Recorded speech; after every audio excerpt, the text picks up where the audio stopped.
सूत के उठी ऊपर आओ तुमके देखो तनी हमरा घर में ताम झाम लागल बा। पापा से पूछनी बाबा क्या ताम झाम होता हो, कहत कि सूतल रहबो तो का पता चली तो कि घर में का होता।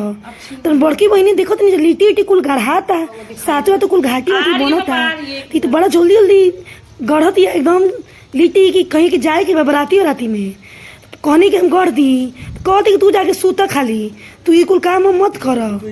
तो जैसे ऊपर पहुंचनी तो देखो रे भाई लिट्टी तो सेका था। अरे पापा चिमटा से ऊपर नीचे लिट्टी बढ़िया से सेको तरन। हम बड़की बहनी टारा से दिखावत थी लिट्टी की कुल सेका के नीचे आ गई, चोखा बने की तैयारी होता। आलू आलू कुल आँचे पे भुजाई लो, कुल छुड़ावल जाता, टमाटर खोला होइला, चोखा कुल हम बड़की बहनिया एकदम मसाला उसाला डाल के बनावत हिया। हमार मम्मी और बिचली बहनी दुकान से आ गई बिया, जहनी होने की कुल बात हो तो हंसी मजाक होता।